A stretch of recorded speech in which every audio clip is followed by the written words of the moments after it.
Konengi. Et seulement Konengi. C'est seulement Konengi. D'abord, il y a des gens là, on ne veut même pas que Biya nous aide d'abord. On a trop de travail pour le chasser. Donc il faut qu'il nous aide d'abord à chasser d'autres personnes. Il doit nous aider à chasser d'autres personnes. Donc il doit lui-même, il doit nous aider lui-même. C'est que Biya lui-même il a fait là.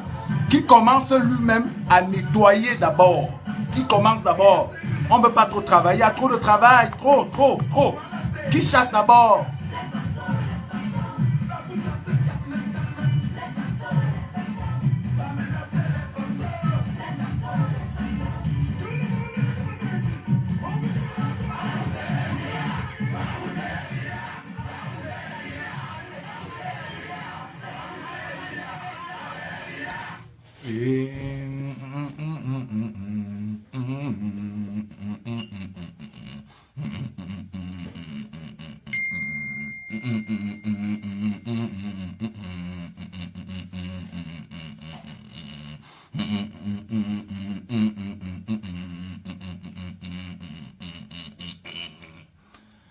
Bah, chers amis, aujourd'hui c'est vraiment une édition spéciale.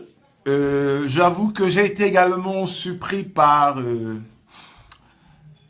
le réaménagement, parce que c'est important de le signifier, c'est pas un remaniement gouvernemental, ça veut dire que la structure gouvernementale n'a pas changé en tant que telle. C'est essentiellement des mouvements de chaises, pour parler de manière simpliste, qui s'est opéré. Et donc, c'est vraiment une surprise. Mais je crois que certaines personnes déjà l'avaient annoncé. Des amis à moi m'avaient dit qu'il y avait un truc qui se préparait depuis quelques jours déjà. Et les informations sur le retrait du passeport de Edgar Alain Mbongo, qui est un sujet justement de cette interview, Mbongo qui s'apprête à fuir à l'instant où je vous parle, qui a tenté déjà de fuir il y a quelques mois. Donc, le retrait de son passeport était déjà un élément très indicateur de changements qui pouvaient intervenir dans les prochaines semaines. C'est ce qui s'est passé aujourd'hui avec ce que on peut appeler un jeu de chaises, mais en réalité, M. Biya n'a rien fait. Il faut d'abord que nous soyons d'accord sur ce point. Donc, ne pensez pas, il ne faut même pas se réjouir en réalité de ce que M. Biya a fait. Et vous comprendrez tout à l'heure pourquoi c'est simplement ce qu'on appelle du saupoudrage qui a eu lieu aujourd'hui. Et même plus grave, M. Biya, à travers ce gouvernement, et principalement à travers des nominations, vient de créer en fait le contexte de la détériorisation du climat politique, social et sécuritaire au Cameroun. Donc, je vous expliquerai pourquoi. Mais pour l'instant déjà, commençons par les éléments les plus essentiels et par rapport aux deux premiers éléments qui sont sur la table. La question la plus importante qui se pose aujourd'hui, c'est que va-t-on faire de Edgar Alain Mbongo et Atangana Kuna? Parce qu'il faudrait que vous compreniez quelque chose dans la stratégie du chassement. C'est-à-dire que la dynamique dans laquelle beaucoup de gens sont impliqués, y compris des gens que vous ne pouvez même pas soupçonner. Aujourd'hui, il y a des officiers qui m'ont envoyé des numéros de téléphone, qui m'ont expliqué leurs problèmes, qui m'ont dit des choses, qui m'ont dit, petit frère, vas-y. Voilà. C'est pour vous dire que la dynamique du chassement, c'est une dynamique en fait très plus collective que beaucoup de Camerounais ne peuvent l'imaginer.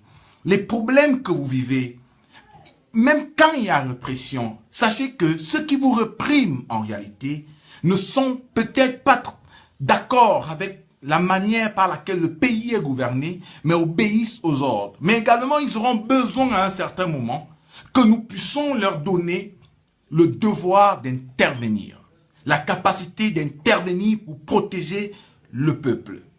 Donc aujourd'hui, nous sommes face à une situation, déjà, c'est qu'il y a eu un réaménagement gouvernemental, il y a eu des gens qui sont sortis, il y a de nouveaux équilibres qui se créent, il y a de nouvelles positions qui se renforcent, mais également il y a un projet, parce que le gouvernement de Biya d'aujourd'hui, il faut le savoir, c'est un gouvernement des élections. C'est un gouvernement sécurocrate, c'est-à-dire que les gens que Biya a nommés, pour la plupart, à l'exception de 3 ou 4, qui sont un peu plus éclairés, c'est un gouvernement qui véritablement va aller pour le faire réélire. Ne vous trompez pas. Quel que soit le mécanisme par lequel l'opposition politique compte opérer. Ce soir, il faut savoir que le gouvernement de M. Biya, c'est le gouvernement qui va le faire réélire. C'est pas pour rien que Atangandi Paul a été nommé ministre de l'administration territoriale. Je reviendrai sur le cas de ce bandit, de ce voleur et de cet ancien prisonnier tout à l'heure. Mais nous avons des cas plus importants à gérer. Plus importants parce qu'à l'instant où je vous parle, Mebengo et Atanganakuna sont en train de préparer leur fuite. Il faut que vous sachiez ça. Et c'est une fuite que Mebengo, par contre, prépare depuis des mois. Il a tenté de partir du Cameroun à plusieurs reprises et il était interdit de sortir du territoire. Parce qu'il faut savoir que Mebengo et Atanganakuna sont les propriétaires de la CDE. Je l'ai dit il y a un an ici, sur mon poste. Ils ont fait un communiqué à la CATV pour dire que ce ne sont pas eux les propriétaires de la CDE. Ils sont allés au Maroc. Parce que vous ne savez pas. Paix à son âme, la mère de Mebengo était décédée également au Maroc. Drôle de coïncidence. Vous savez, nous on nous apprend que les coïncidences n'existent pas. Moi je crois en la rationalité. C'est-à-dire que je crois que l'individu est maître de lui et agit en fonction de ses intérêts, de ses choix, de ses convictions. Donc moi je ne crois en rien d'autre que la rationalité de l'homme. Donc ces gens sont les propriétaires de la CDE. Ils sont allés prendre des individus qui ne valaient rien au Maroc parce que les vrais Marocains n'investissent pas au Cameroun. Écoutez-moi bien, ne vous trompez pas. Les vrais Marocains qui veulent investir en Afrique subsaharienne vont au Sénégal, ils vont en Côte d'Ivoire, ils vont au Ghana investir. Ou encore ils peuvent aller au Kenya, en Afrique du Sud, au Rwanda. Ils ne viennent pas au Cameroun. Quand vous voyez des Marocains vous dites qu'ils sont venus investir au Cameroun, ne vous trompez pas de cible. Ça veut dire qu'ils protègent les intérêts des gens du régime. C'est en fait le cache-sexe. C'est la raison pour laquelle, lorsque le chassement se produira, l'une des premières mesures, c'est que nous allons identifier toutes les entreprises qui sont contrôlées par des soi-disant Marocains ou encore des Libanais. Aujourd'hui, c'est ça. Et c'est Mebengo et Atanganakuna qui étaient derrière la CDE. Vous n'avez pas d'eau.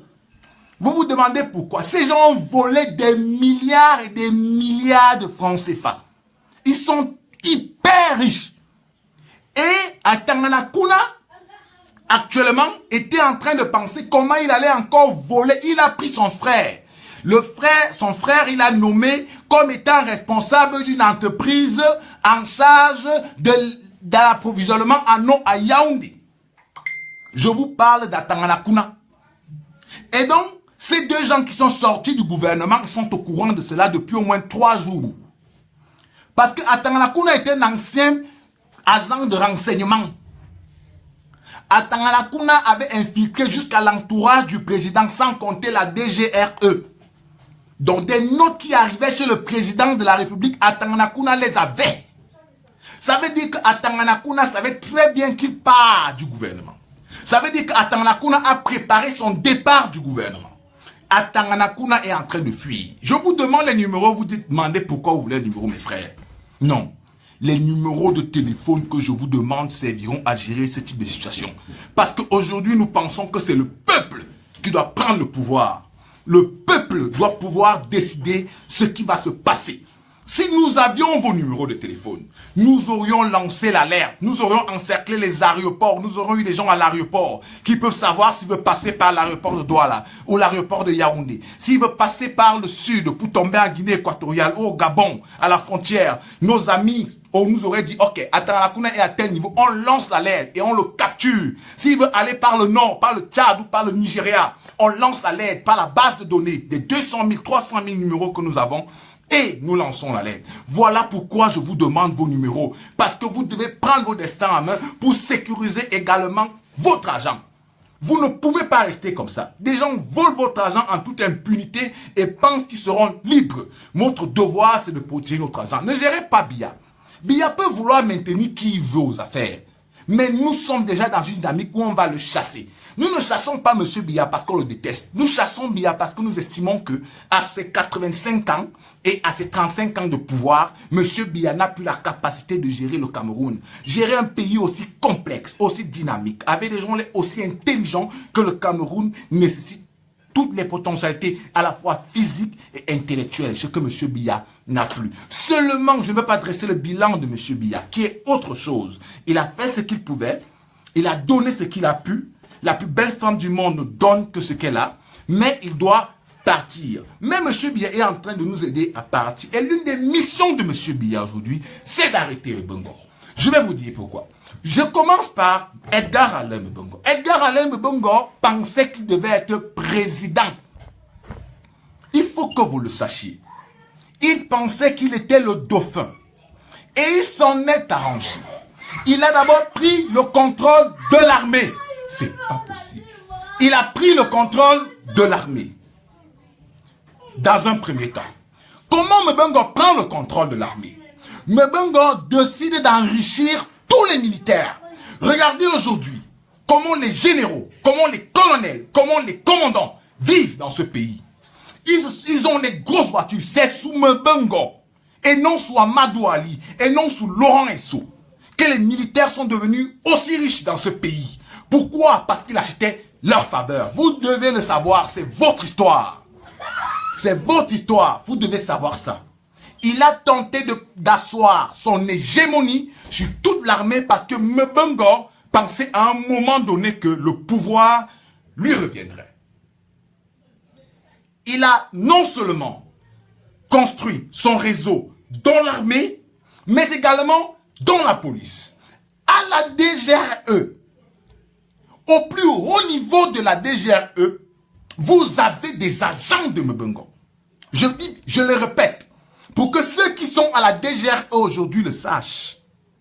Au plus haut niveau de la DGRE, vous avez les éléments de Mbongo qui justement étaient à sa solde. Et Mbongo, en dépit de tout ce qu'on pouvait dénoncer, pouvait être arrogant. Pourquoi il peut être arrogant? Parce que quand vous avez un président qui est fatigué comme M. Biya, on peut tout lui faire, on peut tout lui dire. Il reste simplement quelques personnes dans son entourage pour sécuriser l'État ou pour sécuriser sa condition. Donc Mbongo était très puissant, et même très puissant, je répète. C'est pour ça que j'insiste en fait. C'est pour ça que je vous ai dit, si nous avions vos numéros de téléphone, ce serait très important. C'est pour ça, donnez-nous vos répertoires de téléphone. Nous demandons 200 000, je dis bien 200 000 numéros de téléphone. Ce mois, nous voulons 200 000. Parce que Mbongo a encore la capacité de fuir ce pays. Ne vous trompez pas sur la puissance de ces gens. Ne les sous-estimez même pas du tout. Ne les sous-estimez jamais. C'est pas parce que M. Biya retire Mbongo. C'est pas parce que M. Biya peut retirer le passeport de Mbongo. C'est pas parce que M. Biya peut affecter quelques agents des renseignements à sa sécurité qui ne peut pas sortir. Parce que dans ce pays, j'étais journaliste à mutation à l'époque, à Senonkou, qui est impliqué dans le dossier du scandale de l'avion présidentiel.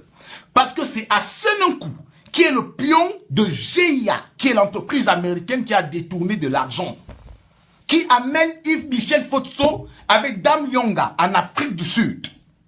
C'est à Senonkou qui est le moteur de cette affaire, qui a été auditionné à la police judiciaire, dont le compte rendu de son audition permet de voir clair sur 2 ou 3 choses et permet de voir que cette affaire peut être politique, a été fait échapper.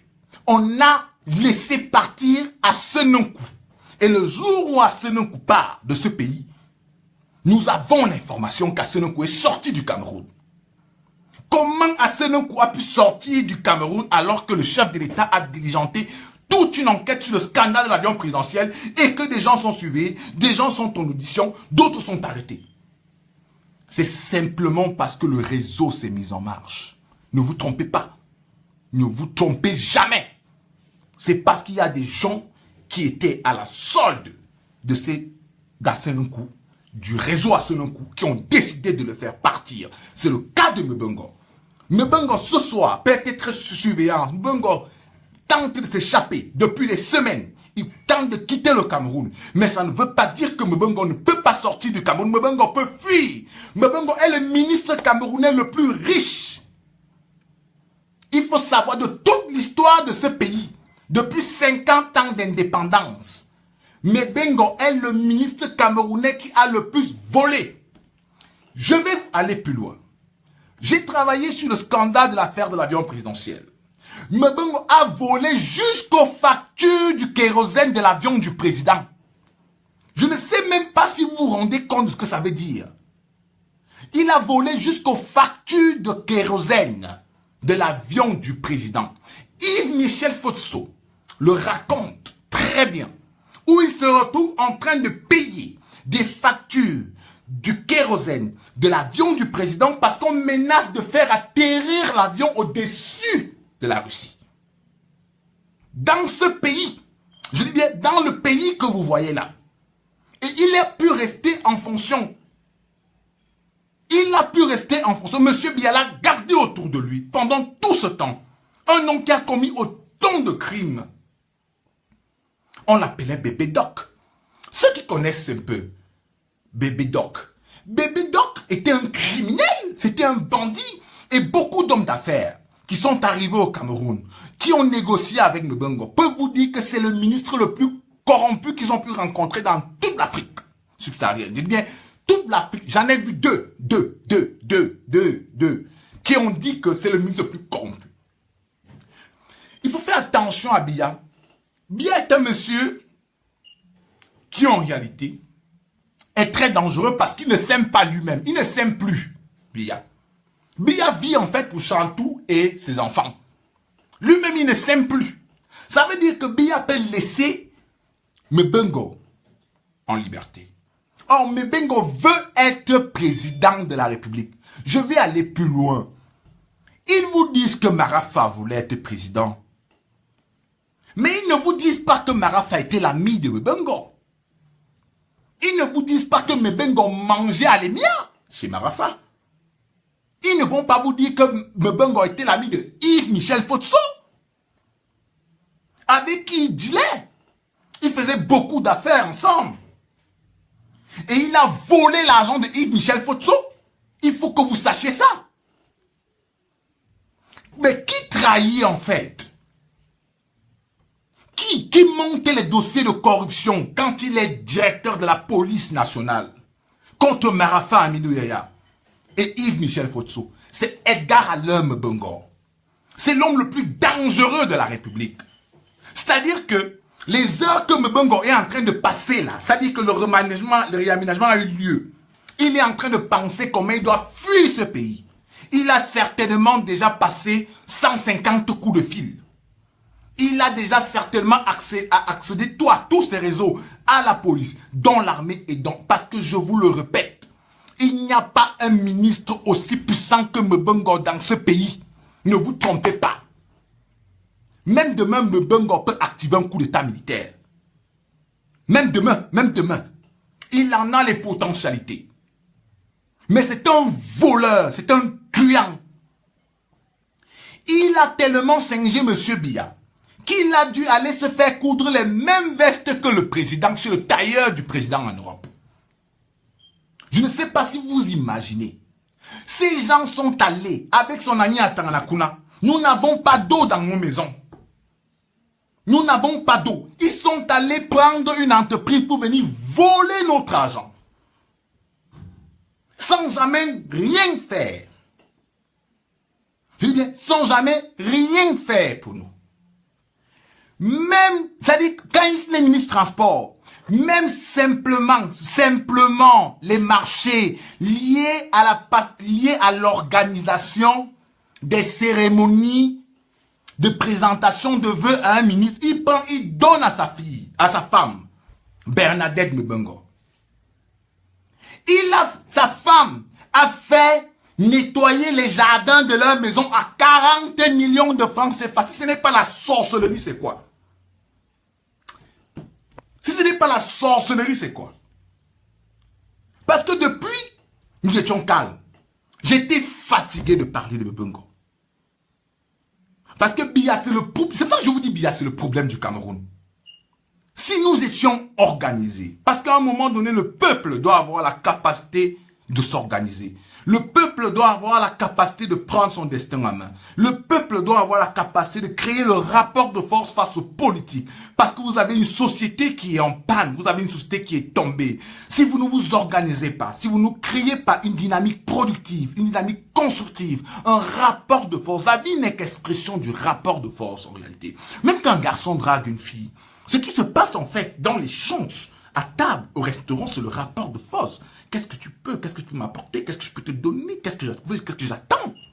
C'est le rapport de force qui structure les relations sociales, qui structure l'ordre dans l'humanité. Si vous ne voulez pas vous organiser pour mettre la pression sur M. Biya, pour qu'il arrête des individus comme Bengo, on ne va pas s'en sortir. C'est pour ça que je rappelle d'abord ce numéro avant de continuer, parce que c'est bien beau de venir écouter les discours comme ça, mais il faudrait que nous travaillions. 00 33 7 58 56 29 46 00 33 7 58 56 29 46. Envoyez vos répertoires. Envoyez-moi vos répertoires et faites-moi confiance. La vie n'est construite que sur la confiance. Les Grecs ont pu faire tout ce qu'ils ont eu. La civilisation grecque, c'est la confiance. Les Européens ont bâti la domination eurocentrique à cause de la confiance. L'Amérique est puissante parce que les banques prêtent. Parce que les banques font confiance. Donc faites-moi confiance, envoyez vos répertoires et nous allons travailler. Nous nous retrouvons aujourd'hui dans une situation où comment on va contrôler si Atanganakuna veut fuir le pays. Atanganakuna est en train de nous faire gérer le projet d'approvisionnement de Yaoundé en eau potable qui coûte 3 fois plus cher que ce qu'il y a en Algérie, ce qu'il y a au Kenya et 4 fois plus cher ce qu'il y a au Liban. Je vais vous dire, ils ont chassé, Atanganakuna a chassé le Canadien qui était responsable de ce projet. Ce monsieur a dû fuir le Cameroun il y a 3 mois. Pourquoi il fuit le Cameroun? Je le dis aujourd'hui. Il fuit le Cameroun parce qu'il s'indigne. Il s'indigne du niveau de corruption des responsables du ministère de l'eau et de l'énergie. Je peux le dire aujourd'hui. Il s'indigne parce qu'il estime que l'argent que l'État du Cameroun est en train de dépenser sur le projet d'approvisionnement de Yaoundé en eau potable est trop énorme pour un pays aussi pauvre que le Cameroun. À un moment, il faut arrêter de voler autant. Les enseignants grèvent. Certains enseignants font 5 ans qui sortent de l'école, ils font 5 ans sans argent. Les médecins sont mal payés. Les policiers pleurent. Les gendarmes pleurent. Les militaires ne mangent pas au front. Mais des gens volent 300 milliards.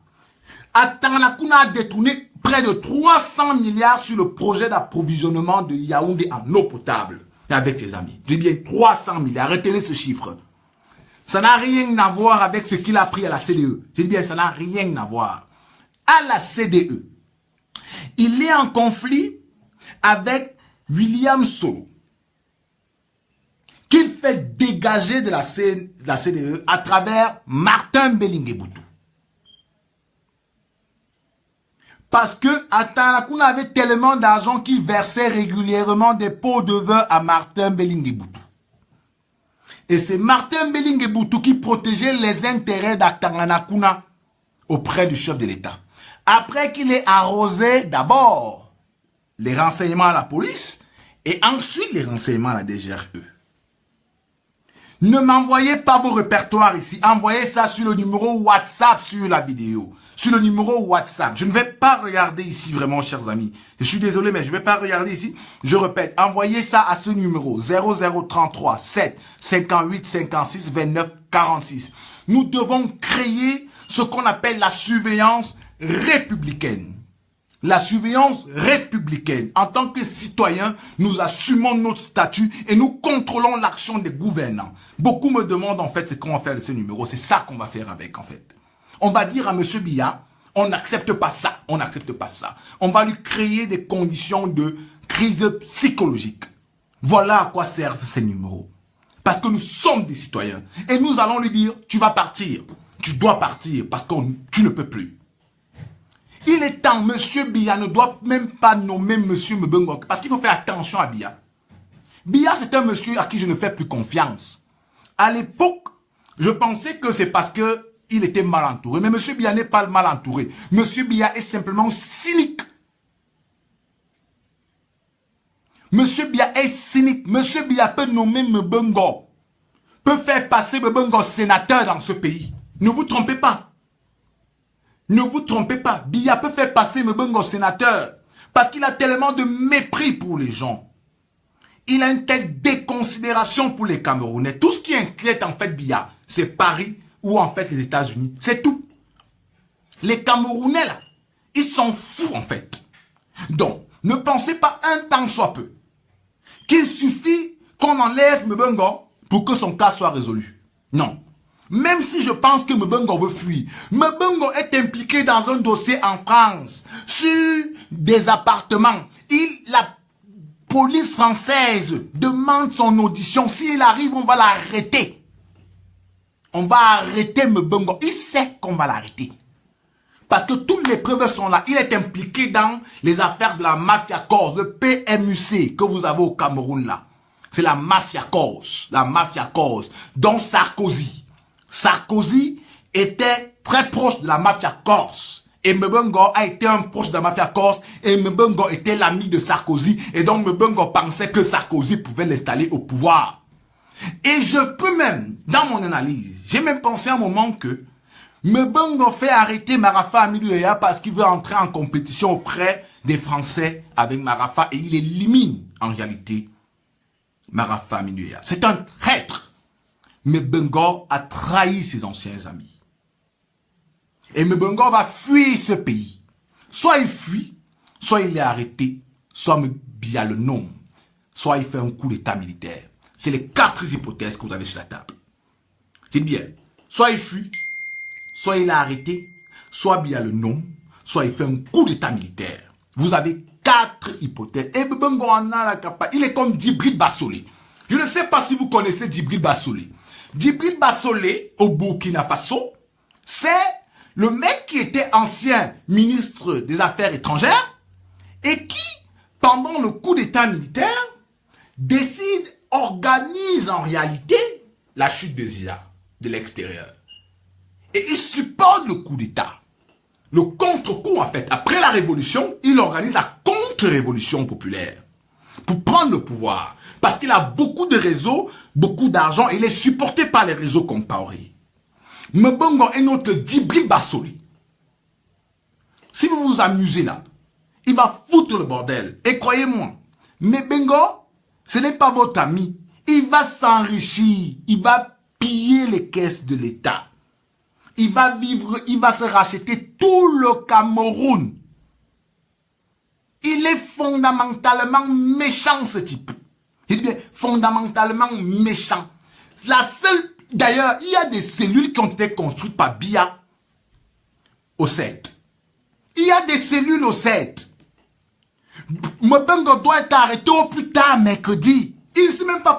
Je vous avais, je n'aime pas Biya. Je vous ai déjà dit ça. Biya doit partir. Parce que Biya, c'est un problème. C'est le problème du Cameroun. Il faut le faire partir. Et nous avons ce devoir de le faire partir. Et je vous montrerai tout à l'heure pourquoi nous devons faire partir Biya. Même avec son propre gouvernement. Mais pour utiliser, c'est-à-dire que Biya doit faire œuvre dans sa vie. Pour une fois, si Biya, c'est-à-dire pour une fois, si Biya peut être un peu soucieux de ce pays, si Biya a un temps soit peu dans sa vie, penser qu'il pouvait nous faire du bien, penser qu'il pouvait un temps soit peu montrer qu'il a gouverné ce pays un jour. Parce que depuis que M. Biya, c'est la corruption, c'est le tribalisme, c'est le vol, c'est ses voyages à 90 milliards pour payer simplement une chambre. C'est-à-dire que c'est tout ce qu'on peut avoir de mauvais dans la gouvernance politique. Si Biya peut faire une seule chose de bien, c'est d'arrêter Mbongo et de le foutre dans une cellule du 7. On ne peut pas tolérer un monsieur qui a une richesse aussi immense. Il a une richesse indécente, les amis. Ce monsieur a au moins 20 immeubles à Paris. 20. Je ne vous parle pas d'appartements. Hein. Ce n'est pas les appartements dont je parle. Je ne vous parle pas d'appartements. Mbongo a au moins 20 immeubles à Paris. Je ne vous parle pas des comptes offshore. Parce que dans les Panama Papers, c'est plus compliqué. Ils ont fait des transactions avec la Société Générale et la BISEC à telle enseigne que ils ont maquillé tous sur des prête-noms qui sont allés à Singapour. C'est-à-dire, vous voyez un compte qui va à Singapour, après il repart par la Thaïlande, il redescend par le Luxembourg, il repart à Panama, il entre aux États-Unis, à telle enseigne que ils ont tout trafiqué. Mais on sait qu'ils sont hyper riches. Je dis bien hyper riches. Mais Bongo doit être arrêté. Mais comme Biya, c'est qu'il est, il est cynique, il est méchant. Il peut le nommer encore. Biya peut nommer Bongo. C'est pour ça que je ne fais pas confiance à Biya. C'est pour ça que je vous fais confiance, les amis. Parce que si nous avions votre numéro de téléphone, nous aurions d'abord sécurisé la République. C'est-à-dire que ni Mbongo, ni Atanakuna ne seraient sortis de ce pays sans que nous ayons l'information. C'est pour ça, les amis. C'est ce qu'on appelle le travail républicain. C'est-à-dire que c'est ça le citoyen. Vos numéros, ce n'est pas pour que vous descendiez dans la rue. Les gens vous racontent des histoires pour l'instant. Ce n'est pas pour l'instant pour ça, parce que Biya ne va pas tomber dans 3 mois. Vous croyez que ce que je fais là, c'est parce que je sais que Biya va tomber dans 3 mois? Non. On ne peut pas renverser Biya en 3 mois. Biya ne va pas partir en 3 mois. Non, nous savons ça en fait, je le sais. Biya ne partira pas dans 3 mois. Mais entre-temps, on fait comment? Entre-temps, on surveille les affaires de la République. On dénonce les voleurs, on dénonce les marabouts, on dénonce ceux qui méprisent, on dénonce ceux qui arrêtent injustement, on dénonce ceux qui commettent des injustices, on protège nos amis, on protège nos proches, on protège nos collègues. C'est le travail du peuple. Le peuple prend son destin en main. Vous regardez à Tanganakuna. Il y a encore quelques jours, à Tanganakuna prenait des textes, il faisait semblant d'être très fort. Il méprisait tout le monde. Il insultait tout le monde. Il est allé même jusqu'à dire que je suis pédé. Parce que moi, je vous dis la vérité. Il faut faire attention à ces gens.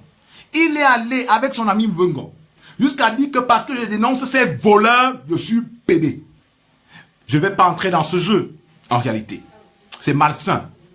Et vous pouvez imaginer que quand des voleurs de la République tiennent ce type de discours, ça traduit la pourriture dans laquelle nous nous trouvons. Ces deux gens allaient devant leur maison, surveillaient leurs faits et gestes. Mes sources font état du fait qu'il y a beaucoup de mouvements chez Atanakuna et Mbongo. Aller devant leur maison, sécuriser comment ils sortent, qui entre, qui sort, qui fait quoi, quelle voiture. Ils ne doivent pas nous échapper. Je vous dis que c'est-à-dire que faites de la surveillance de Mbongo et Atanakuna votre travail quotidien. Ils ne doivent pas, parce que voilà le chassement. Dans le chassement, personne ne va fuir. Parce que ceux qui vont soutenir Biya, ceux qui vont dire que, parce que nous on est prêt à donner tout à M. Biya. Biya va partir et va les laisser. Le président sera indemne. Le président aura un avion qui l'attendra à l'aéroport de Yaoundé-Simalène quand il faudra partir, et il partira dans de bonnes conditions et l'État du Cameroun se chargera de s'occuper de lui et de sa famille. Il faut le savoir, le président partira. Le chassement ne va même pas nuire au président Biya. Il va partir.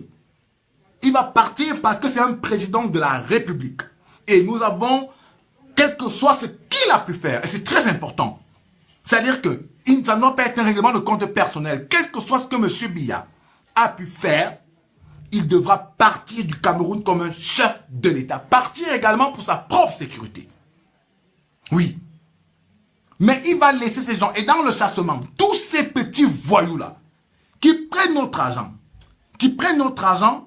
nous méprisent, nous insultent, nous narguent. On va devoir sécuriser à la fois leurs biens et leurs personnes. Voilà ce qui va se passer et voilà ce qui devra se passer. C'est pour ça qu'il faut les numéros de téléphone. Parce que le travail citoyen, c'est de sécuriser la République. Les gens ne peuvent pas voler 1000 milliards. Ils ne peuvent pas voler 300 milliards. Ils pensent que la vie est facile. Nous, vous mangez quoi? Nous, on mange quoi? Donc, vous croyez que nous, vous payez les impôts pour que les gens mangent votre argent? Moi, je paye les impôts pour que les gens mangent notre argent. C'est même quel pays ça? Non, non, non. Je ne suis pas venu travailler pour les gens. Ceux qui veulent qu'on vole leur argent, qu'on vole votre argent, on peut voler votre argent, c'est votre problème. Moi, Boris Berton, je dis que ces gens ne peuvent pas voler mon argent. Voilà ce que je dis. Donc, les cas Mebengo et Atanakuna, leur place là, ils doivent être arrêtés dans les heures qui arrivent d'abord. D'abord. Maintenant, entrons dans le fond du dossier, qui est le remaniement. Le cas Atangandi. C'est incroyable. Biya est un génie. Biya, c'est un génie. Parce que je ne comprends pas comment Biya peut faire pour nommer le bandit, le voleur d'Atangandi, ministre de l'administration territoriale. Pour vous expliquer ce que c'est que le ministre de l'administration territoriale, c'est le gars qui gère d'abord le renseignement intérieur. Le renseignement intérieur, c'est ce qui part d'abord des sous-préfets, des maires, maires, gouverneurs, qui remontent la police. C'est lui en fait. Un ancien prisonnier, un gars qui a allé lire le rapport de la CONAC de 2012. Je dis bien, rapport Commission nationale anticorruption, créé par Paul Biya. Allez lire ce rapport. C'est le rapport de 2012. Le rapport dit explicitement qu'il faut arrêter Edgar, autant pour moi, Atangandi et Jean-Pierre Amougou-Belinga. Je dis bien le rapport de la CONAC. Une institution créée par Biya. Et Biya a le courage aujourd'hui de prendre Atangandi et nommer ministre de l'Intérieur.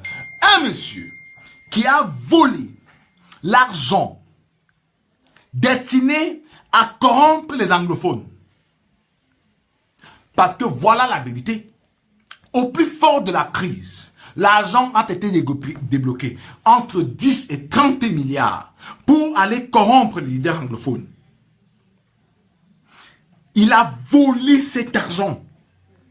Et voilà où on en est. On est au bord d'une sécession. On est même en guerre de sécession, passez le terme. On est en guerre de sécession dans ce pays.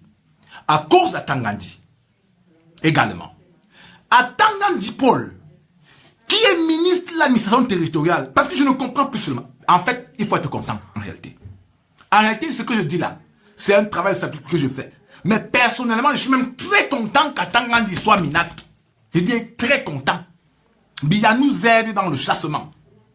Atangandi va le 8 novembre 2016 à Bamenda. Je dis bien à Bamenda. En pleine crise anglophone. Au moment le plus aigu. Là où les anglophones sont fâchés. Parce qu'on a tapé les avocats. On a tapé les enseignants. On a tapé les étudiants. On a violé les filles. Ils sont fâchés. Ils disent que, ici là, on fait d'abord les vides morts. On arrête tout. Et vous venez négocier. Atangandi décide d'aller organiser un meeting à la gloire de Paul Biya à Bamenda. Bilan officiellement 4 morts. Rapporté par les Nations Unies. Je dis bien, c'est le chiffre des Nations Unies. Et les chiffres des Nations Unies sont toujours au moins 5 fois inférieurs à la moyenne. Et le State Department aux États-Unis allait taper, c'est rapporté.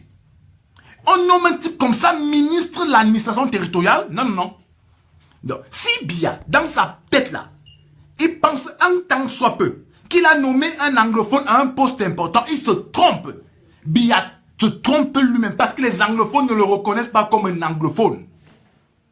Les anglophones le reconnaissent comme un vendu, comme un criminel. Parce qu'en réalité, Atangandi, c'est un criminel. Un individu qui est reconnu de crime économique est un criminel. C'est un criminel. Il n'y a pas de mots. Ça veut dire que les mots sont faits pour être utilisés. Utilisez les mots tels qu'ils méritent d'être. C'est un criminel. On ne peut pas nommer un criminel ministre de l'Intérieur dans ce pays. Je vous dis, ne vous réjouissez de rien. C'est très grave. C'est très grave cette nomination d'Atangandi. On ne peut pas nommer un criminel ministre de l'Intérieur. Dans les vrais pays, pour nommer un ministre de l'Intérieur, qui équivaut chez nous à un ministre de l'administration territoriale, c'est des hautes négociations. Soit on cherche des sénateurs, soit on cherche des gens qui sont dans la République et qui sont presque inconnus à la limite, qui maîtrisent l'État, soit on cherche des gens qui ont des profils internationalement reconnus. On ne prend pas un bandit qui est à Nobel pour être ministre. C'est pas possible. Non. À un moment, il faut dire non. On ne peut pas nommer un voleur. On ne peut pas nommer un voleur, un criminel, ministre de l'Intérieur dans mon pays. Avec toutes les intelligences que vous avez, avec toutes les intelligences que vous avez, avec tous ces gens du RDPC qui ont si bien servi la République, ce n'est qu'un criminel que M. Biya a vu, tout simplement parce qu'il va vouloir adopter la répression. Ce n'est pas normal. Apprenons à dire non.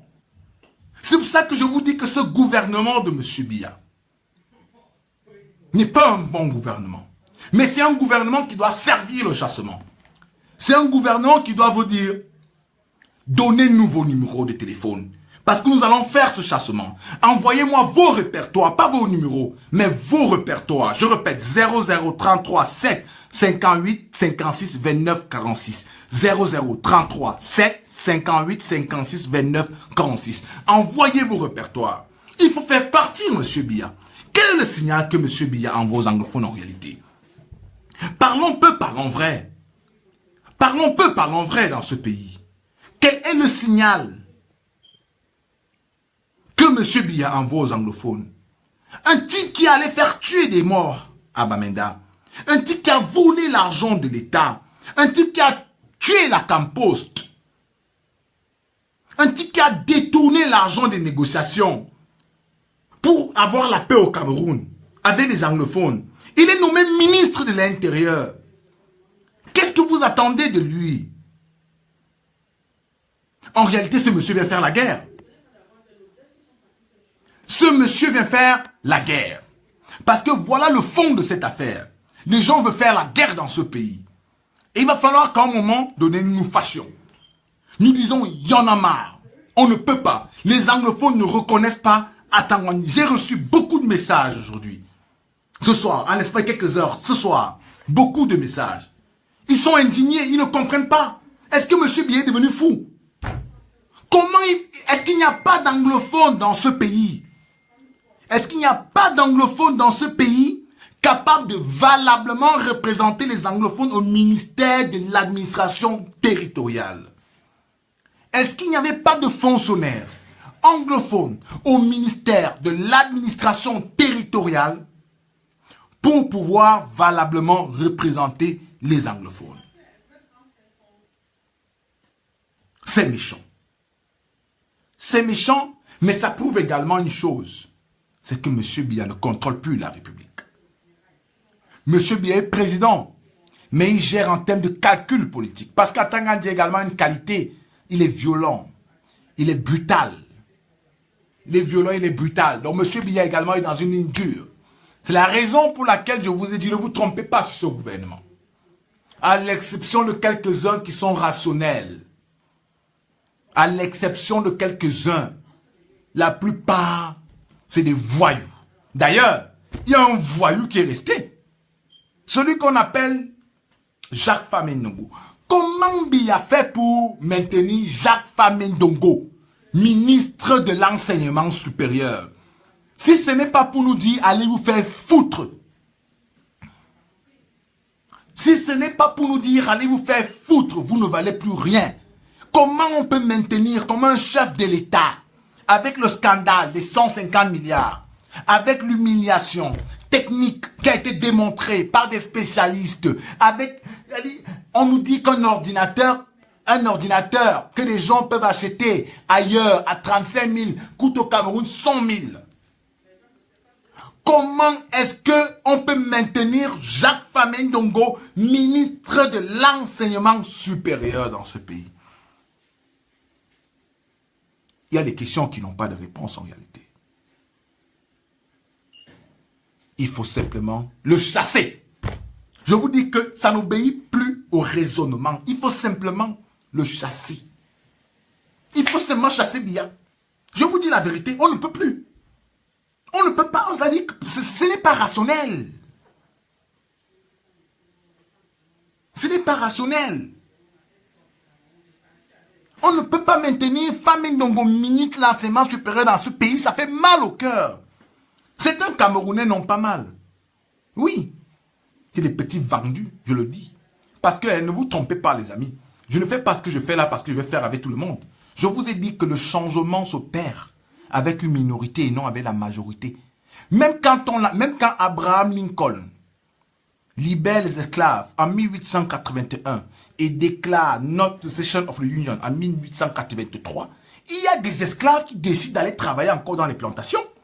Donc ce que vous avez au Cameroun, là, vos frères, vos amis, qui décident d'assumer l'esclavage, non, c'est une minorité. Et il ne faut même pas être tendre avec eux, il ne faut pas les draguer. Il ne faut même pas, il faut les laisser. Il faut être dur avec eux, les laisser dans leur ligne dure. Ça ne sert à rien de convaincre ce genre de personnes. Laissez-les dans leur ignorance et dans leur bêtise. Seuls les gens rationnels, les gens convaincus, des gens qui souffrent, des gens qui connaissent la misère, qui connaissent la pauvreté, qui ont des enfants, qui font envoyer à l'école demain, qui ont des femmes qui font nourrir, qui pensent au moins qu'on peut travailler pour créer une nouvelle société, pour construire le rêve, vont s'engager dans le chassement de M. Biya. Parce que ce que M. Biya, le signal que M. Biya envoie aux anglophones est très clair. Vous allez faire la guerre, nous allons vous faire la guerre. Mais il y a plus grave. Il nomme Nalova Lyonga, ministre des enseignements secondaires. Ce pays est quand même terrible. Je ne sais même pas qui a fait ce type de proposition, mais ça ressemble aux propositions de Fame Ndongo. Oui, c'est Fame Ndongo qui a formulé cette proposition. Parce que Nalova Lyonga est l'ami de Fame Ndongo. Je préfère m'arrêter à ami de Jacques Fame Ndongo. Nalova Lyonga est la femme qui déclenche en vérité tout le chaos que vous voyez dans la zone anglophone. Je vais bloquer ce gars ici, ne vous inquiétez pas. C'est clair, il est identifié déjà, je vais le bloquer. C'est une question de minutes. Donc, Nalova Lyonga est celle en fait qui est à l'origine du chaos également dans la zone anglophone. Cette dame, parce que ici dehors, nous avons souvent la tendance à ne pas appréhender les problèmes à la racine, à rester dans le circonstanciel, pour ne pas dire le superficiel. Nalova Lyonga décide ou autorise d'augmenter 20 000 francs sur chaque étudiant qui paye la pension en retard et demande aux étudiants de payer 50 000. Moi, j'ai fait la grève, les deux grèves, nous avons organisé. Eh bien, nous avons organisé les grèves de 2005 et 2006 dans les universités d'État au Cameroun pour contraindre les recteurs de ces universités à faire payer aux étudiants les pensions en deux tranches, 25 000. C'est les textes de la République, la res publica, la chose publique. Ça veut dire des textes qui doivent être respectés. Quel que soit qui tu peux être, vous devez respecter ces textes. Nalova Lyonga décide de transgresser ces textes.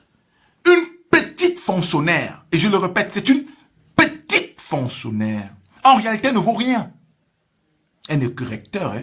Et regardez même son parcours académique, elle n'est pas aussi brillante que ça. Parce que j'ai essayé de regarder, dans l'académie, elle ne ressemble à rien. Elle est presque inexistante. Parce qu'ils peuvent se vanter devant vous en réalité. Mais académiquement, ils ne valent rien. Il a dit académiquement. Nalova Lyonga transgresse ses lois et impose ce qu'elle veut. Les étudiants descendent dans les rues.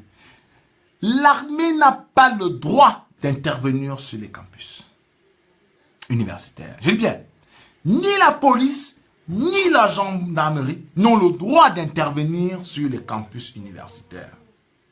À l'intérieur, il faut un ordre. Et il faut que la situation soit très critique pour que la police et la gendarmerie interviennent dans un campus universitaire. Je prends pour exemple un cas auquel j'ai assisté récemment et où j'ai même presque chopé mon mal de yeux. Mal dit autant pour moi.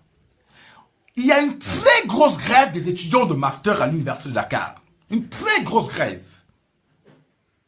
Je vous dis, ces gars, il y a même une chambre qui a été brûlée, mais la police n'est pas intervenue dans le campus universitaire. La chambre a été brûlée parce qu'il y a eu un jet de gaz lacrymogène de l'extérieur de la barrière. Ils étaient à l'extérieur et ils affrontaient les étudiants à l'intérieur.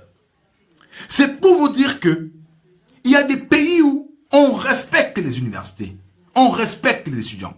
Nalova a autorisé aux gendarmes, aux policiers d'entrer dans le campus. Ils ont tabassé les étudiants.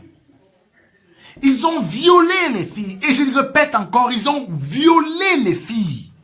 Parce que vous qui venez bavarder ici, vous qui venez crier vos pseudo-soutiens, ces petits faux profils-là qui ne valent même rien là.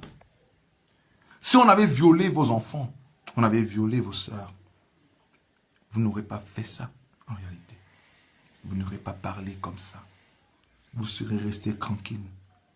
Vous aurez eu une colère contre le gouvernement. Vous aurez eu de l'amertume. Vous aurez eu de la haine. En fait, vous demandez aux gens d'accepter ce que vous ne pouvez pas accepter.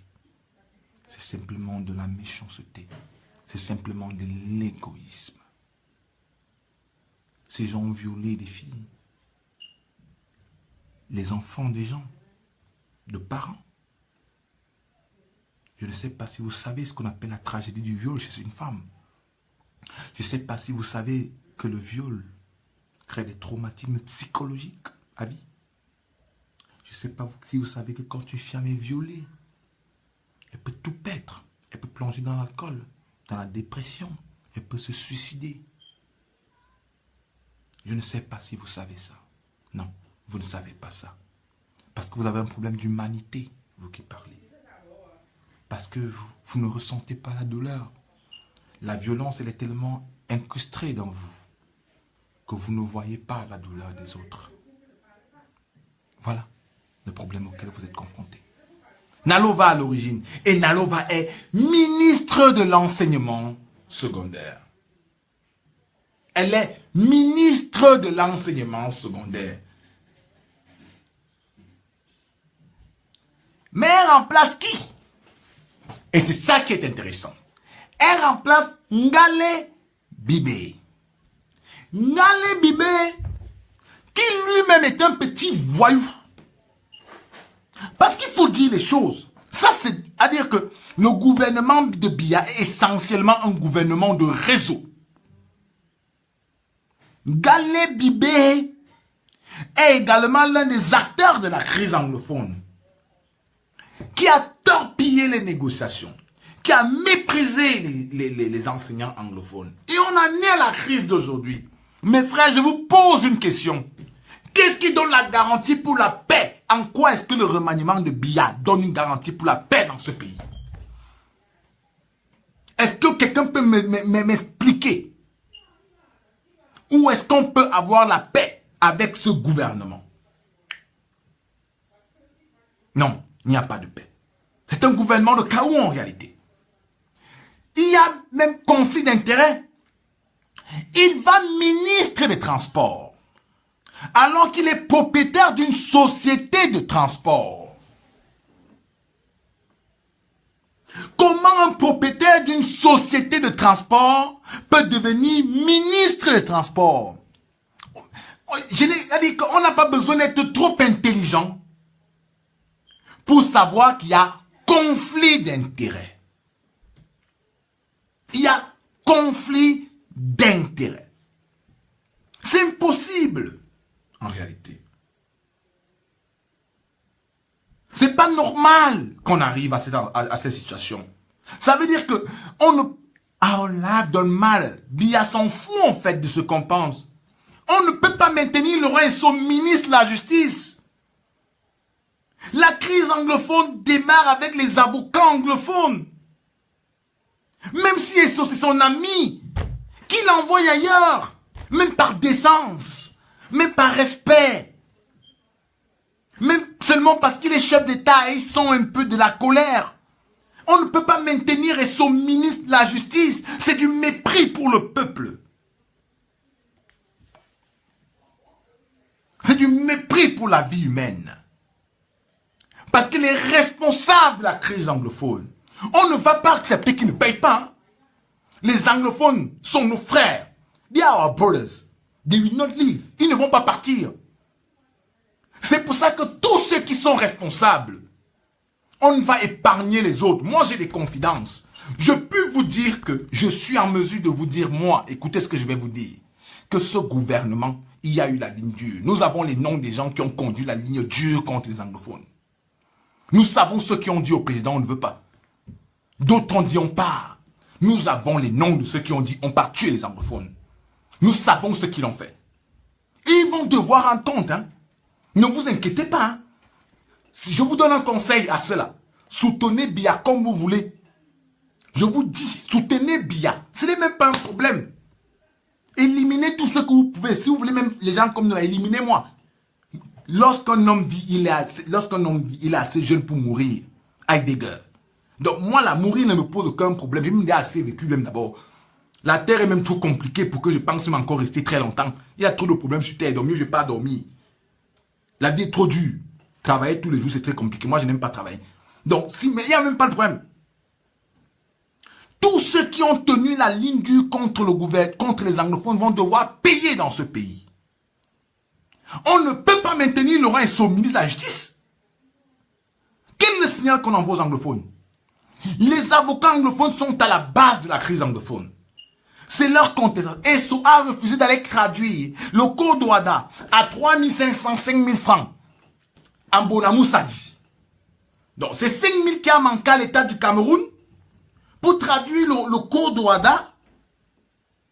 C'est 5 000 francs et on maintient ESSO ministre dans ce pays de la justice. Mais si on ne s'en fout pas de nous, qu'est-ce qu'on veut en fait? Si on ne nous méprise pas, qu'est-ce qu'on veut? Vous voulez rester dans ça? Non. Nous allons nous battre. Vous pouvez ne plus vous battre. Nous allons nous battre. Nous allons donc établir la base citoyenne. Je vous redonne le numéro. Envoyez les répertoires. Nous allons créer un répertoire de 200 à 300 000 personnes. Pour pouvoir dire à M. Biya, sur certaines situations, on ne veut plus. On va créer un contexte de rapport psychologique. 00 33 7 58 56 29 46. 00 33 7 58 56 29 46. Envoyez les répertoires. Je dis bien les répertoires, pas un seul numéro. Les répertoires. Maintenir ESSO et tout ce qu'il y a eu de plus criminel que M. Biya a pu faire. C'est son ami. C'est son ami. Il aurait pu l'envoyer ailleurs pour donner un signal qu'il veut la paix. Mais Biya ne veut pas la paix dans ce pays.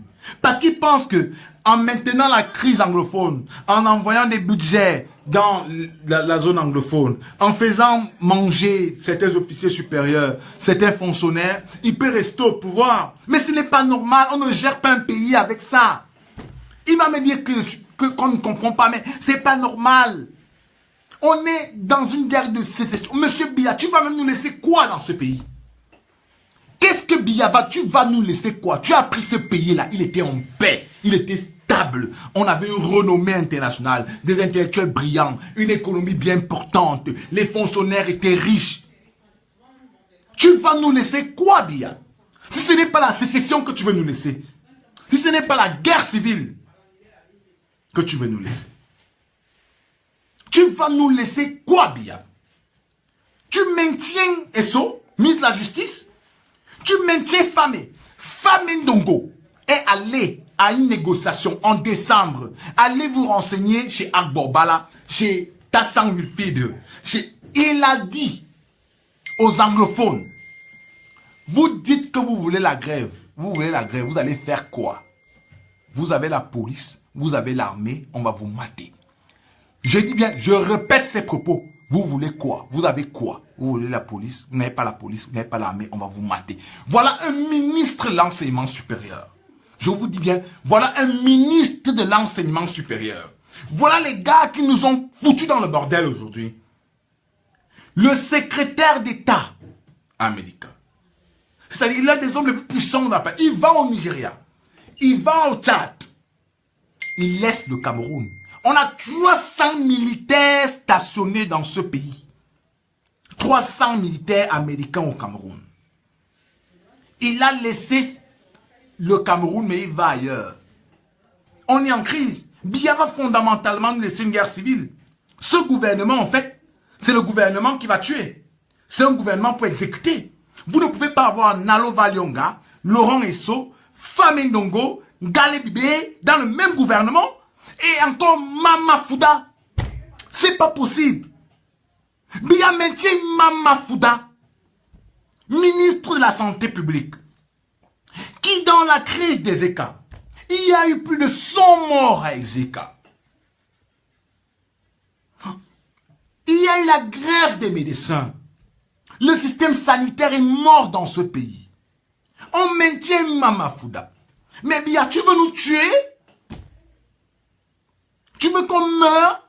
Non, nous on va te chasser. Écoute-moi, on va te chasser. Je ne blague pas, hein. Moi je ne suis pas très blagué.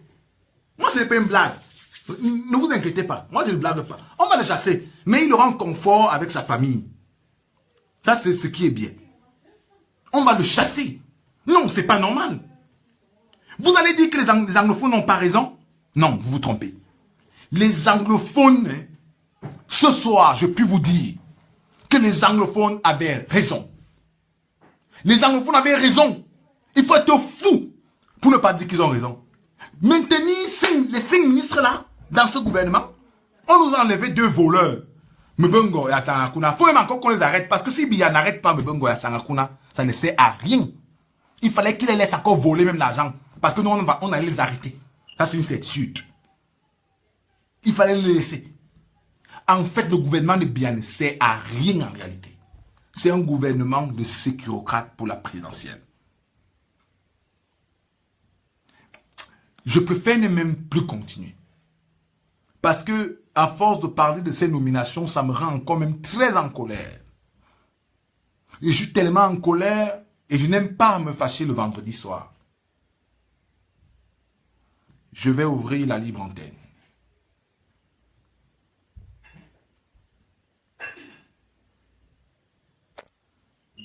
On va prendre Renan sur la ligne.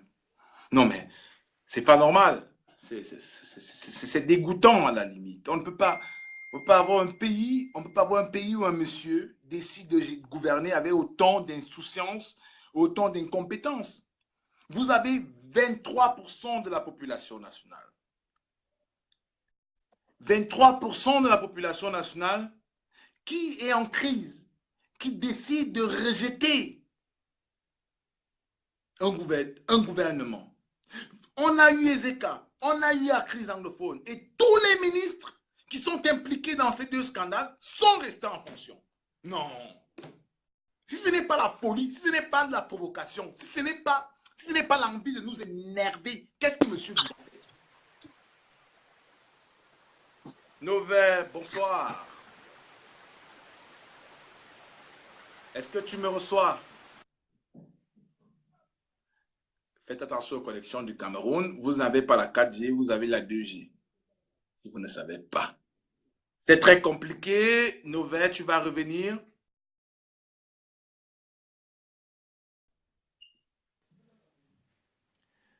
On va prendre Omar.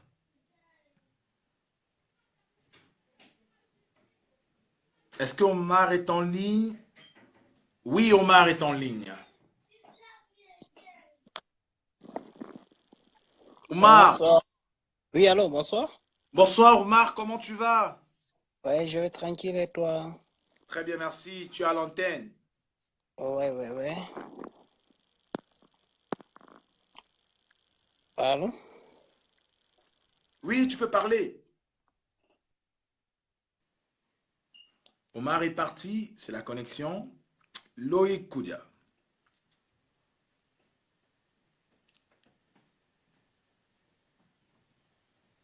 Loïc, oui, Loïc est en ligne. Ben Boris, Oui, cher René, bonsoir. ben je vois comment tu es en flamme là. Je ne peux qu'être en flamme, c'est-à-dire comment on peut maintenir tous les acteurs du scandale des écarts et de la crise anglophone en place dans un gouvernement?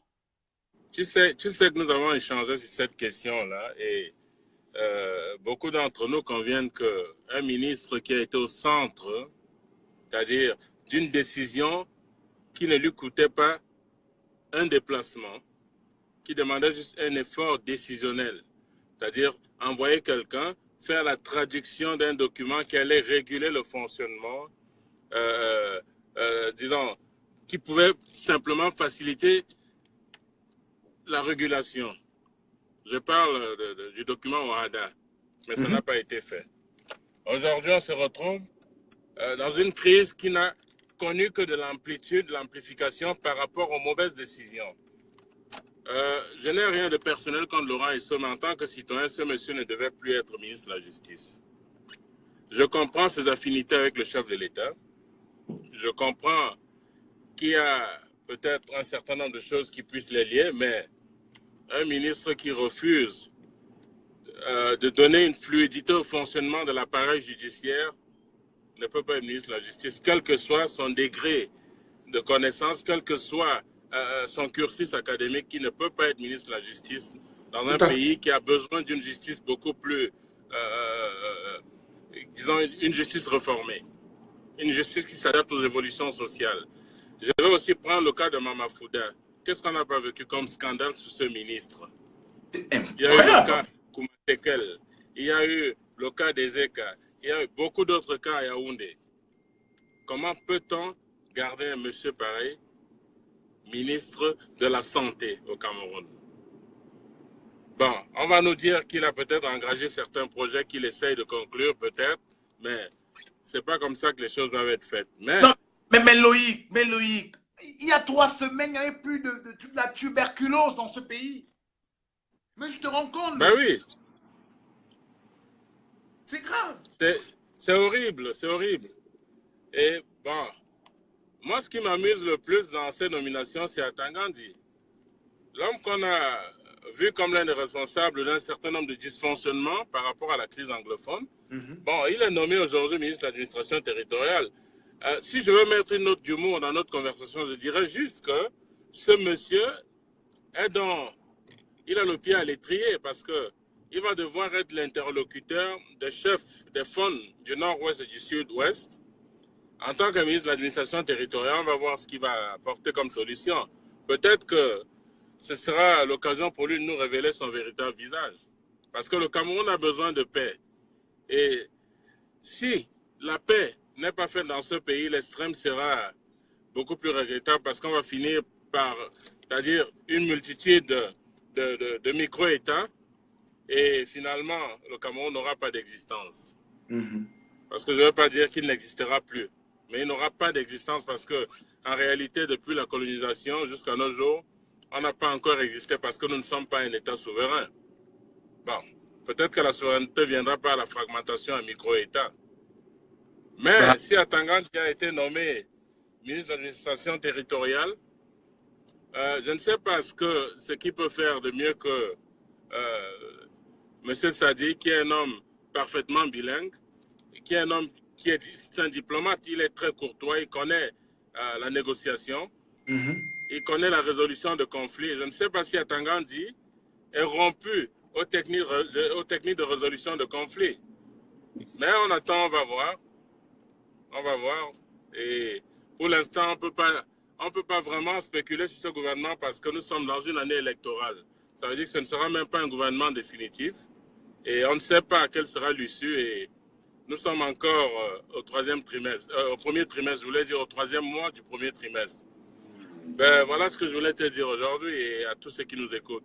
Merci Loïc et bonne soirée à toi, Sharon. Bonne soirée. Ok, bye bye. Bye bye, merci. On va essayer de prendre Biabo Pépin. Espérons qu'il soit en ligne.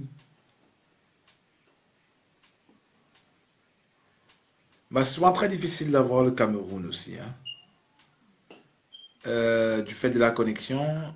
Je ne pense pas qu'il soit en ligne. On va essayer de prendre quelqu'un d'autre ce soir. Ben m'a dit, espérons aussi qu'il soit en ligne.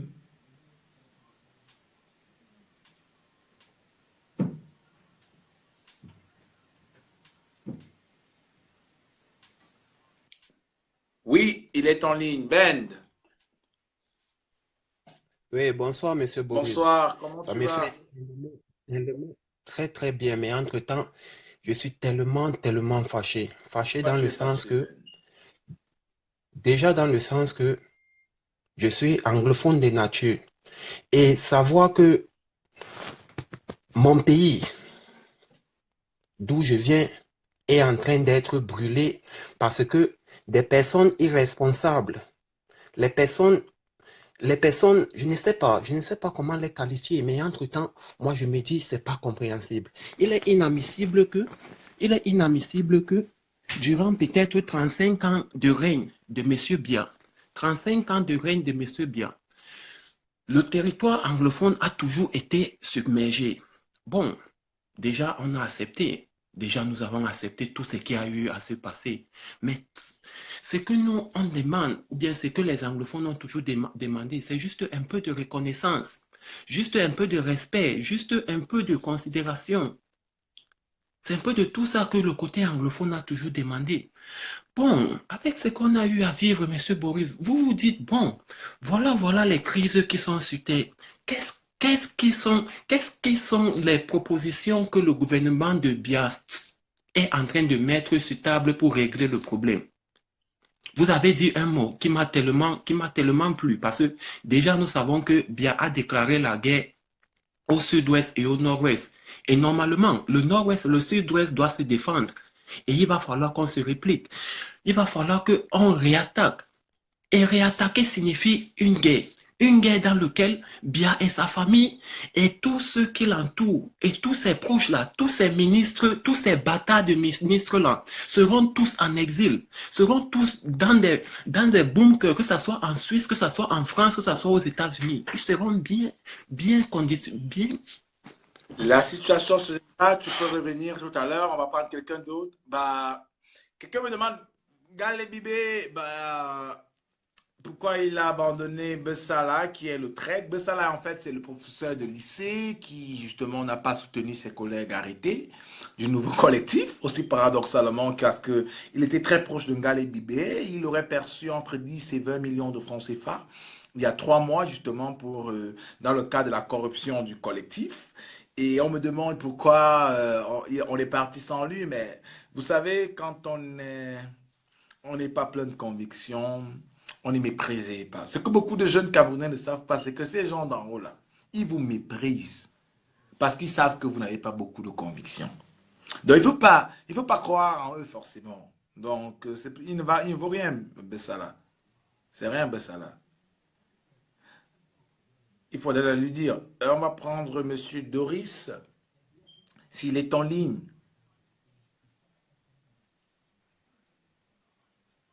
Oui, Doris est en ligne. Ah, bonjour Boris, bonjour grand frère. Bonsoir, bonjour. Oui, je t'écoute généralement tous les jours, je suis tout ce que tu fais, tu vois, c'est quelque chose de bien quoi.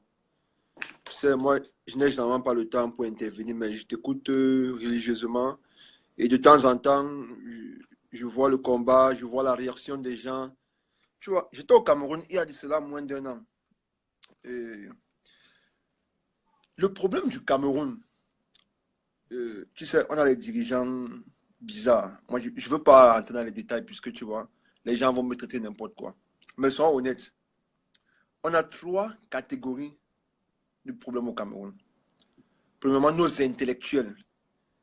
Parce que quand tu regardes, tu viens en Asie, tu vas en Europe, tu vois, la population a, à un certain moment, été boostée par les intellectuels de leur pays, qui ont écrit, qui ont dit des choses. Et la population a suivi, elles ont lu et ça leur a poussé à prendre des décisions. Mais chez nous, nos intellectuels, je ne sais pas s'ils sont intellectuels, parce que moi, j'ai souvent dit, montrez-moi leur publication qui prouve qu'ils sont professeurs ou bien docteurs. Montrez-moi leur impact dans la communauté scientifique. Je cherche toujours à lire ces gens-là. Je ne veux pas te donner les noms, mais tu les connais. J'aimerais bien lire les noms de ces gens. Ils sont là à raconter. Donc, c'est des gens qui ont manipulé le peuple, Boris. Les politiciens, les intellectuels, les sportifs camerounais, ceux qui ont... Je ne te Ceux qui coupe savent qu'ils pas. sont crédibles. je te coupe pas, je vous informe juste que je reçois à l'instant le message d'un de mes contacts là au ministère de l'énergie qui est très impliqué dans le projet d'approvisionnement en eau et il me dit ah Tanganakuna viré, tchac. C'est pour vous dire qu'également il y a vraiment les gens sont vraiment contents parce que je vous ai dit il y a au moins 200 milliards de francs CFA détournés dans ce projet. Biya peut faire semblant de ne pas savoir, mais ils savent. Tu peux aller. Mais Boris, en parlant de ce problème d'eau, il n'y a pas d'eau potable au Cameroun, Boris. J'ai dit, c'est terrible. Il n'y a pas, tu ne peux pas boire une bouteille d'eau. Tu as même peur quand tu vois de l'eau. Quand tu survoles là, sur la Guinée équatoriale pour arriver au Cameroun, quand tu vois l'eau qu'on va au pays, tu te dis, mais c'est quelle histoire? Le problème de 200 milliards pour Yaoundé seulement? Mais regarde le délégué de la communauté urbaine de Douala. Regarde comment des gens grèvent devant le gouverneur, le préfet, personne n'intervient. Et nos intellectuels sont là, ils ne disent rien. Ils ne tirent que le débat sur des futilités, alors que la population souffre. Non, Boris, ça fait mal. Et quand tu parles, des gens viendront t'indexer sur Facebook, dis tu n'aimes pas le... Puisqu'on nous a déjà fait croire que si tu parles, c'est que tu es antipatriote. Regarde nos frères anglophones. Oui, pourquoi Enzo, c'est vas-y. Pourquoi nos frères? Pourquoi on se fait tuer entre nous? Bon, parlons aussi du gouvernement qu'on vient de nommer là. Boris, moi, franchement, je n'attendais pas mieux. Puisque ce gouvernement, d'abord, ceux qui sont là actuellement là, moi, ceux-là. Je t'ai dit, je ne veux pas citer les noms, mais c'est des vauriens. Ils n'ont servi à rien. Je suis né à Kribi, j'ai grandi à Kribi, mais je t'assure, va voir le port autonome. J'y étais. Je suis allé, n'écoute pas le débat médiatique qu'on met sur Facebook tous les jours, le port, le premier bateau. C'est du n'importe quoi. C'est du n'importe quoi. Et je vois les ministres aujourd'hui nommés. Ces ministres, on a gardé le ministre de la Justice. Lui, qu'est-ce qu'il a fait pour la justice? Moi, je ne sais pas. Doris, il va falloir que tu travailles pour le chassement. C'est ça. Le chassement, Boris. On veut travailler pour le... Tu as dit quelque chose tout à l'heure, je t'écoutais. Tu dis, normalement, c'est la minorité qui doit... on doit commencer avec la minorité. Mais Boris, on a un gros problème au niveau des populations. Même la diaspora est divisée. Je suis par le tribalisme. C'est-à-dire que je te donne un chèque en blanc. Vas-y, hein. Le tribalisme. Donc, c'est la seule chose que le gouvernement a réussi au Cameroun. You know, I'm in live. You know. Ah, you want to? Yeah. Okay. Okay. Donc, je disais tantôt, Boris. Somebody's on like 2 minutes. Okay. Yeah, c'est un enseignant d'université qui va intervenir là. Oui, je vais juste prendre 30 dernières secondes. La seule chose que notre régime a réussi chez nous au pays, c'est d'insérer le tribalisme comme une valeur. Parce qu'aujourd'hui, tu vois, si tu dis quelque chose, quelqu'un du Sud, je suis un gars, bon, mon papa est de l'Ouest, ma mère est du Sud, moi j'ai grandi à Kribi, je connais tout le Sud parce que j'ai joué les Finasco, je suis allé dans tous ces villages. Mais quand tu dis quelque chose qui est vrai, la route passant de Kribi pour Akom 2, Boris qui est moins, en allant vers Bolova, qui est moins de 100 km, tu fais 4 jours pour arriver à Bolova. En 2017, 2018. Chez moi, mon frère. Ouais, je suis même pire. Et si tu parles aujourd'hui, c'est un gars d'Akom 2 de la diaspora qui te dit que non, tu es un feignant, tu es un vaurien, fais tes propositions, vous ne faites que dénigrer. C'est ça le problème du pays, Boris. La population, nous là, nous sommes divisés.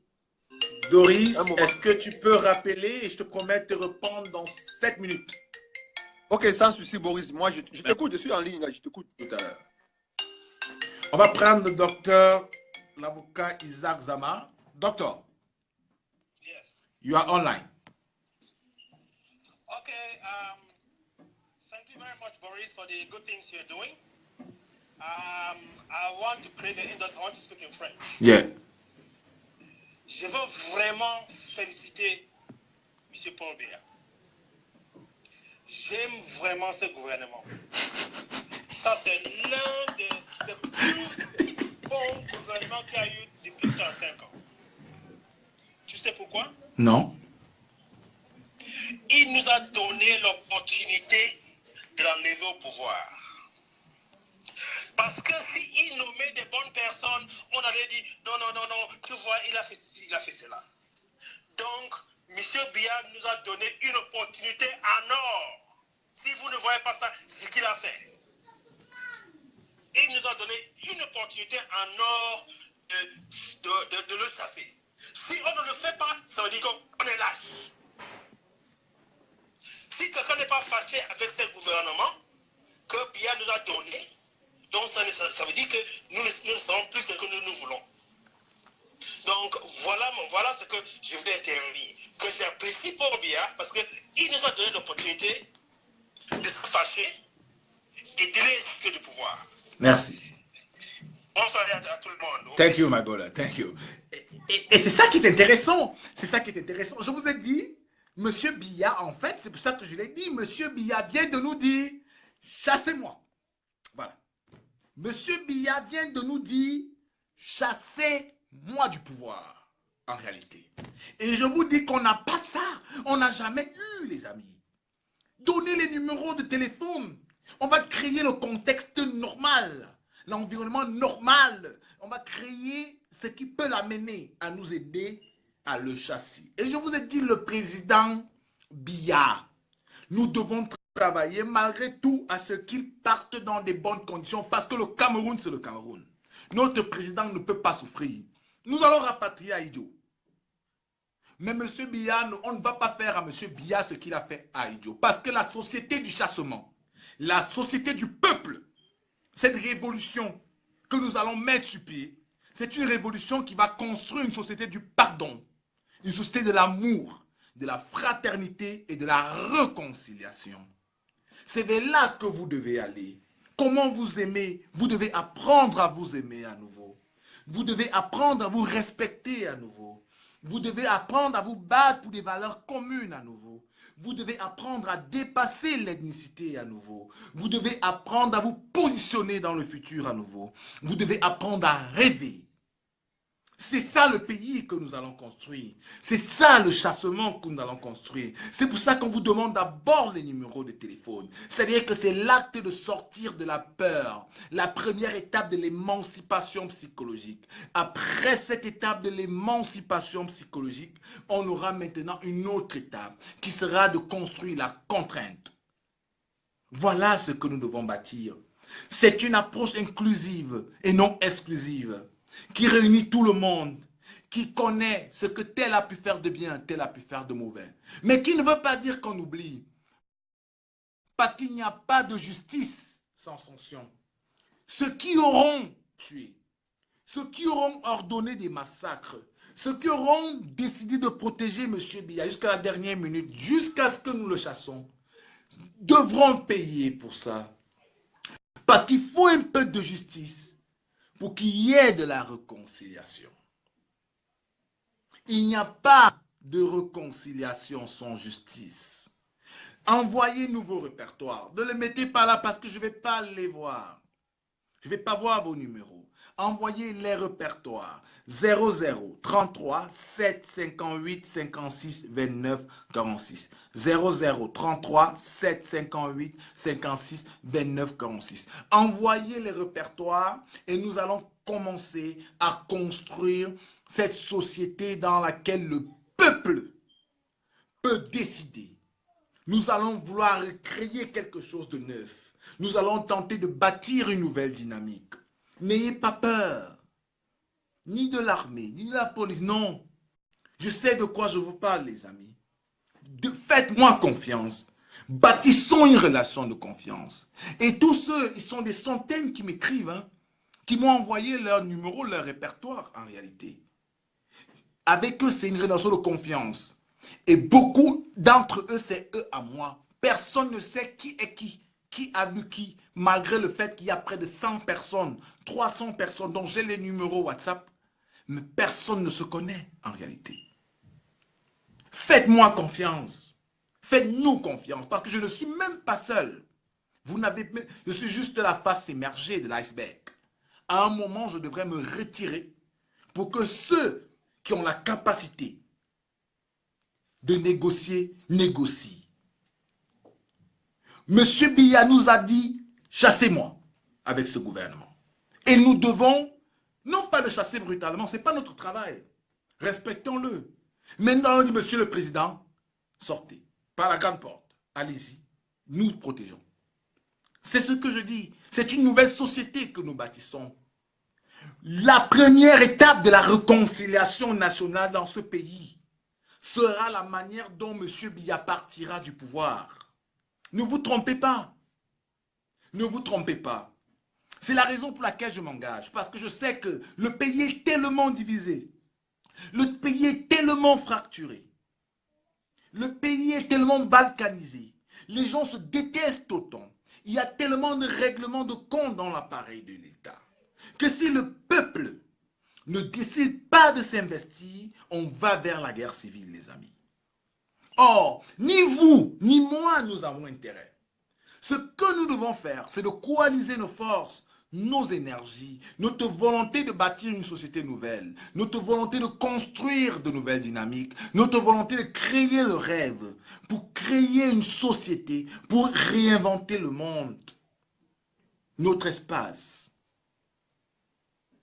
Ce qui sera notre futur, notre en commun. Envoyez vos répertoires. Vos répertoires. Construisons ces 200 000 numéros. Et dans un mois, lorsqu'un ministre dérangera, nous dirons à Biya, Monsieur Biya, tel ministre, nous pensons que tac. Et nous allons créer le rapport de force.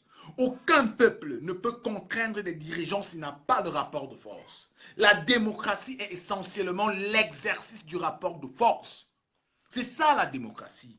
Vous prétendez vivre en démocratie, mais on ne vit pas en démocratie quand on n'a pas de rapport de force en réalité, y compris d'un point de vue organisationnel. Toutes les négociations qui se font en démocratie se font sur la question du rapport de force. Allons, bâtissons ce rapport de force. Et croyez-moi, au moment du chassement, l'armée, la police, la gendarmerie sera avec le peuple. Parce que n'oubliez pas que cette armée, cette police, ces gendarmeries sont d'abord des armées et des polices coloniales. C'est des gens qui ont été formés dans la logique de la répression. C'est des gens qui pensent que protéger l'État veut dire protéger un tyran. C'est des gens dont les enseignants comme Aboya Manasseh, les Owonangini, endoctrinent avec des thèses dépassées sur l'État. Excusez-moi de vous le dire. Owonangini a été mon parent à un moment. Je suis déçu. J'ai côtoyé Aboya Manasseh. Donc quand je les lis en fait, je lis la misère intellectuelle du Cameroun. Et ce sont eux qui forment nos officiers. Donc il faut comprendre ça. Maintenant c'est au peuple souverain, au peuple légitime de créer le rapport de force. Comment vous le construisez ce rapport de force les amis? Vous le construisez en vous associant. Vous le construisez en bloquant Mbongo qui veut fuir, en bloquant Atangana Kuna, en disant à Biya que on n'est pas d'accord à Tangandi. Voilà. Voilà. En imposant. Si vous donnez ces numéros, les amis, donnez-moi 200 000 numéros, on va contraindre Biya à faire un nouveau remaniement ministériel pour limoger ces gens dans les 3 prochains mois. Je vous promets.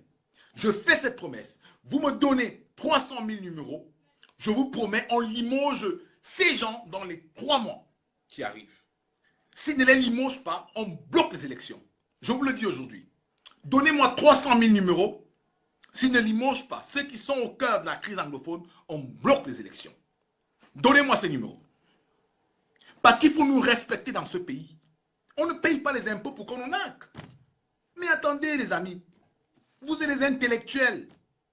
Vous êtes des gens qui vivez, vous payez des impôts, vous payez des taxes, vous nourrissez vos familles. Un peu de respect. Je répète le numéro pour lequel il faut envoyer des répertoires.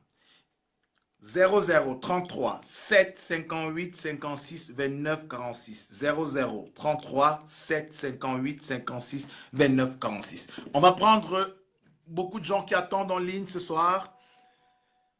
On va essayer avec Calibro. qui depuis quelques jours essaye. J'espère qu'on l'aura ce soir et qu'il n'y a pas de problème. Il est en ligne. Oui, bonsoir Boris. Frère, comment tu vas? Ça va bien et toi, comment tu vas? Très bien, merci. Vraiment, je tiens déjà à te féliciter, à te remercier pour ce que tu fais.